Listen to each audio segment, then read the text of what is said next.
Welcome back to The Big Show. We're here at the Gielgud with one of the best shows I've seen in years. It's called Lend Me a Tenner, and the big star, of course, is Matthew Kelly. How are you? The Big Show! Hooray! What else would you call it? Oh, it's a great show, Lend Me a Tenner. I really, really love it. And, you know, I always believe in everything I do, and I have to, because otherwise you couldn't do it. But this is just one of the best. I saw this. They first did workshops for it about a year ago, and I saw both the workshops. So I was in town doing Waiting for Godot. Is it different?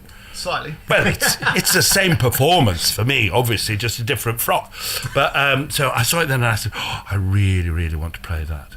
And then we went and did it in Plymouth. And then it took 6-7 months to wait for a home for it in the West End, and now I'm just thrilled it's here. So really, it's taken a year to get it on stage here, and it's kind of a bit of an unknown quantity for people.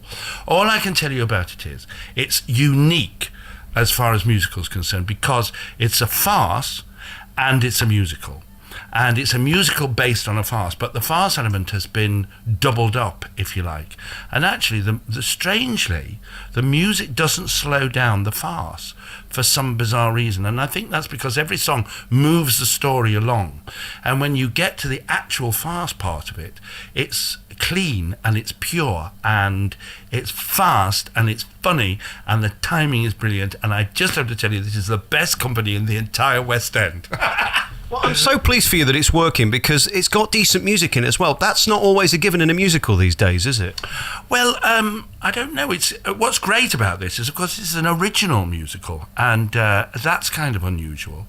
And also, it's not based on a film, which is also unusual. Because actually, we were counting the shows up in the West End that are all based on musicals. I mean, Ghost just opened last night. I don't think it's had its press night, although I have heard it's quite good. Shrek is a film. Legally Blonde is a film. What else have we got? Oh, never mind the others. Let's talk about us. I love any show where you've got a lot of slamming of doors. Congratulations. Oh, I tell you, that whole sequence of mistaken identity is just, I think, one of the most brilliantly conceived pieces I've ever seen on a gorgeous set. I mean, that set is beautiful. Did you know that when they were building the set, they bought every book of gold leaf that there was available in the country? Yes. Yeah. You'd have thought they'd do that with our wages, wouldn't you? But no. Or your rather glamorous dressing room. Oh, actually, it's nice, this. As dressing rooms go, it's not bad, is it? Because you know, here at the Gielgud Theatre, was completely refurbed by Cameron Mackintosh, and it cost 8 million quid, and it looks like it originally looked, and it's taken 8 million quid to do it, because it completely gutted the place because it was rotting from the inside out. And it's beautiful, and it really looks like it's never been done up. I mean, it looks like it's in its original state. I think it's a stunning place. And this is a theatre that 25 years ago, the original farce, Lend Me a Tenner by Ken Ludwig, was played, and Ian Talbot, who directed this and who also ran the park, Regent's Park, for 20 years, he played Max, my assistant, in this play on this stage at the Gielgud Theatre 25 years ago. Can you imagine? What goes around comes around. Hey, we're doing well as well. No rats or mice in the last 10 minutes I've seen. This is a good theatre. They don't like to come out at this time, obviously. No, it's not until the bar opens they come out. No, they'll be there, love. They'll be there. Hey, listen, I want to talk about you because I grew up watching you on TV. You were one of the biggest stars during my whole time of watching TV on Saturday night. And seeing the reaction from the audience, there's a mutual love, isn't there? You love them and they love you. You say that to all the boys. Well, I tell you what, it's funny. I like my work. I love my work. I've been playing in the dressing up box for a long time. It's not like it's a proper job, and they know that, and they know that. I know that. I've wanted to be an actor ever since I was 6, and I wanted to do every type of theatre and every aspect of it. I've been a stage manager. I've worked in theatre and education.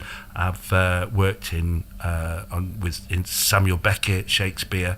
I've done presenting, as you know, and I've been really lucky, and I've been around for a long time. And I think what happens is, what you're talking about is that people get comfortable with you. I think they allow you to do to move on, and but you've got to keep on delivering, I suppose. And I suppose it's like being a moving target, really. And I've never done a big West End musical before, although actually I thought, I've never done a musical. Well, I've done 12. When you tot them all up, and you think, in the provinces, I've done loads and loads, and I've done tours of things, and I've toured with the National Theatre in Piper, the musical, and I've done. Here's one. Well, I was up in Bolton, right, at the Octagon Theatre, doing their 40th anniversary production, which was nice because I was in their 20th as well. We did Oh, What a Lovely War with my son, Matt, right? And of course, Oh, What a Lovely War is a musical. I never really thought about it. And of course, everybody appears as heroes. And everybody knew that I was in the show, but they didn't know that my son was in the show. And he was first on the stage. And he come flying on, and you could see people in the audience going, flipping heck, is that Matthew Kelly? He's had a lot of work done, hasn't he? And then I come flying on like a warning, like the before and after shot. They go, oh my God, he's done some living, hasn't he? It must be strange, actually, working together, because, I know how proud you are of him, and you talk about musicals. I know he did The Producers, and you were just in Spamalot. That's the last time I saw you. The key to both of those roles and this is your timing, comic timing, and sense of humour. There was that in Godot as well. Your timing is impeccable. Has he caught on to that? Well, I tell you what, with Matt, we're very alike, and that we played Ugly Sisters together in pantomime, and the reason that we did that was because it's all shades of wrong. You shouldn't really be cross-dressing with cross-dressing with your children over the festive period. It's not right, that, is it? It's something for social services. And do you know how we got to do that?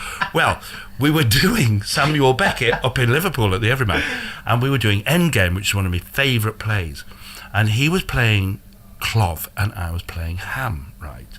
And Ham never stands up in the play. It's one of my favourite plays. I love sitting down. Anything to not stand up and not do anything is just brilliant. And he couldn't sit down. But they have this banter all the way through it, which for us was kind of easy because it's born out of DNA. So you have a lot of shorthand that makes working together easier.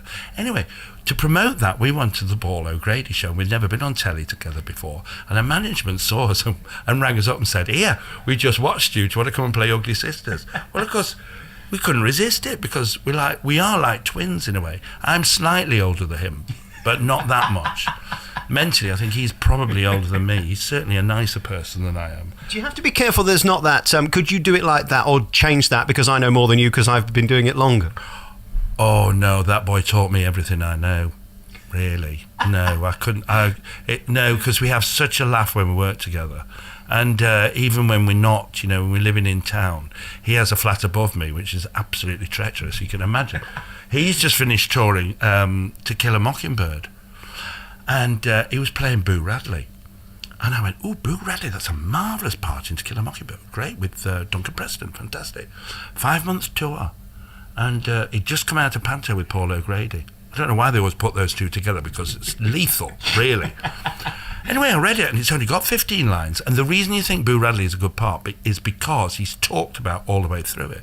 And of course, in the end, he is the hero of the piece because he saves the children at the end. And I said, "Oh, Matt, are you going to do this? 15 lines?" He said, "Well, it's a no-brainer. There's no work about. I'm having that 5 months with 21 people on the road. It's at the time of his life." Yeah. Is it hard to come out, be shot out of a cannon from the second go, which you have to do in this? From the first time you slam that door, which is the opening bit, you've got to be 100%. How do you do that when you're not feeling so good, or you've done 18 shows this week, or you've recorded the CD like you have just on Monday and Tuesday? Well, it's been quite a couple of months, really. And I was just saying to Damien, who plays Max, I said, "Was it this week we were recording the album?" And he said, "Yes." Well, it feels like it was about a month ago because every day is 3 weeks long. And when you don't feel like it, I don't ever feel like it. When I wake up in the morning, the last thing I want to do is a show at night. I would rather put my eyes out with biros, to be honest with you. I always think, "Oh, please don't make me do this. Please don't make me do this." And it's a very odd way of living, actually. And the director said to me, it's no way to run your life. And he's quite right. But I get to the theatre and I love the company of actors. I love the feeling of being on stage. And right up until the moment where you actually set foot on stage, I would rather not do it at all. because it just looks like a fantastic mountain you have to climb before you can go home, you know. And then when you've actually set foot on stage, and it's like that first moment on the roller coaster where you think, I shouldn't have done this, and then the ride, and it is the ride of your life. And that's exactly what it's like being on stage. And something else as well, being on stage is the safest place in the world. Now, that's a really odd thing to say, because you're kind of vulnerable and open to, you know, having cabbages thrown at you, I suppose.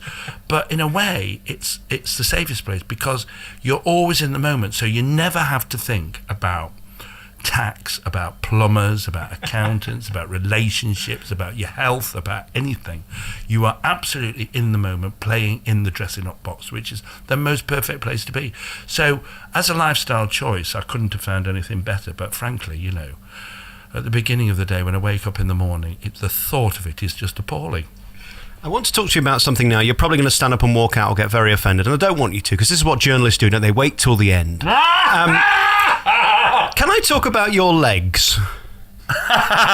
Do we really need to see them in this production? It's not the legs that are the problem, it's the tights, you know it is. Honestly, somebody came in here and said that codpiece should really have a dressing room of its own, actually. It's frightening, isn't it? It's not right. You know, my legs, I mean, they are tragic, really, aren't they? And I've got to that stage now where my knees are going. I know, and I mean, they were never the prettiest. I just think we should have a warning before the show. This wasn't something I was expecting. You in the nice suit or the dinner suit, maybe, but not the legs. Listen, I've got a freedom pass. I don't care anymore. But I'll get them out for anybody if there's a fee involved. And you do 8 times a week here at the Gielgud. This show is tremendous. Thank God for you. I've walked out of so many shows this week. Partly because of the performance. It was as if I was either A, lucky to see them, or B, they couldn't be bothered to put on a show. And I always think that if I could do it, it's not good enough. And with all the parts, the lead parts are just incredible. There's some real talent in this, isn't there? This is Stage Door. Oh, that's Stage Door. Brad Carroll, the composer. Oh, they were so delightful. You know, Brad Carroll, Peter Sham, who wrote the book. Just marvellous people. I think there's a spirit in a show that has to come over the footlights, and it starts with everybody in the company enjoying what they're doing and being very specific about what they do, because I think great enjoyment comes out of a discipline, and it doesn't matter how many people are in.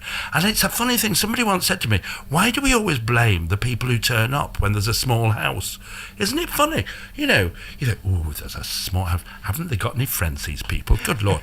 You know, and quite often I find when there's a small house in, you quite often get a better show, funny enough, because you get very specific, and you get, I mean, I'm not against crass and generalised as a lifestyle choice, but I think, you know, to get our enjoyment out of the show, we have to be as specific and disciplined and accurate as we possibly can be. And we've also had some great help on this as well, because we've had Paul Gemignani, who's known as the king of Broadway.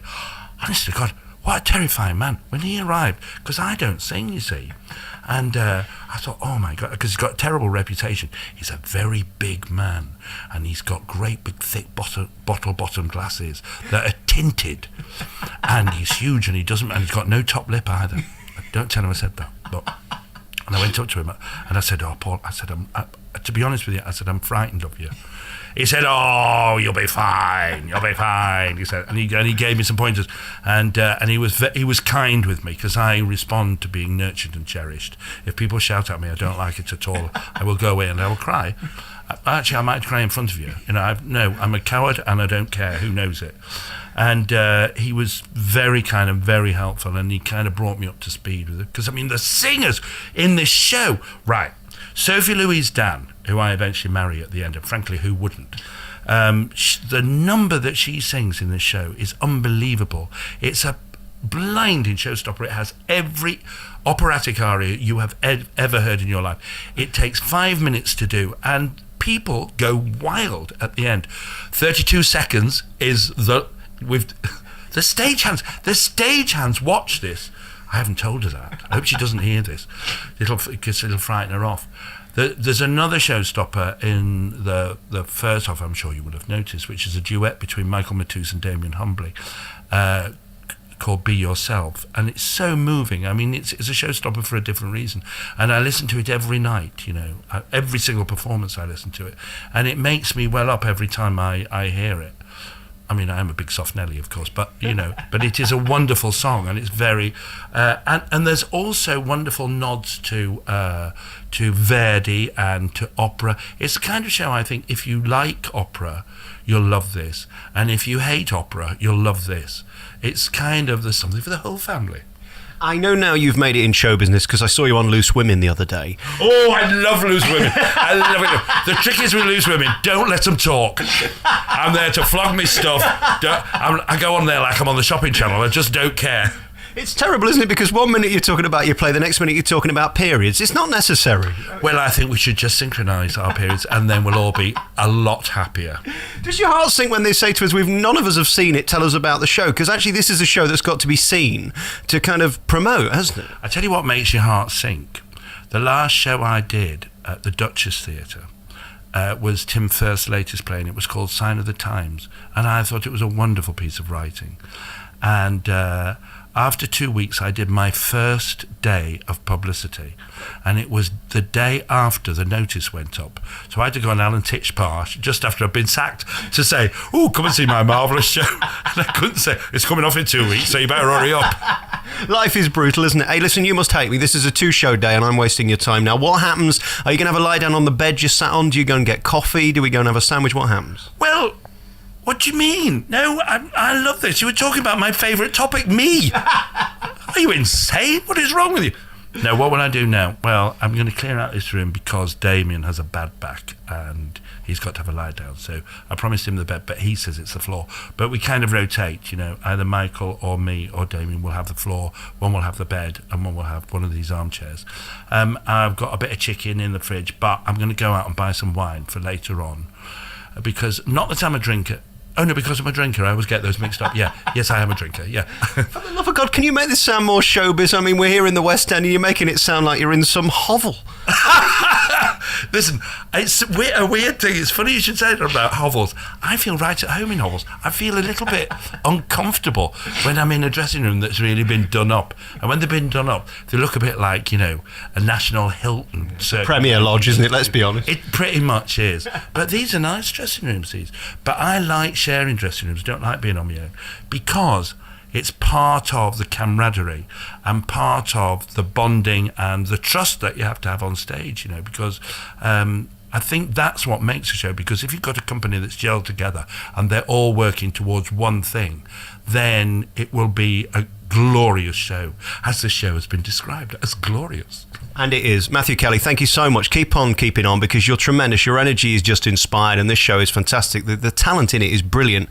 And thank God for something new, different, and well written, and a great score. It's got everything, and you come out smiling. And what more can you need from that? Well, thank God for you. You could come again, mate.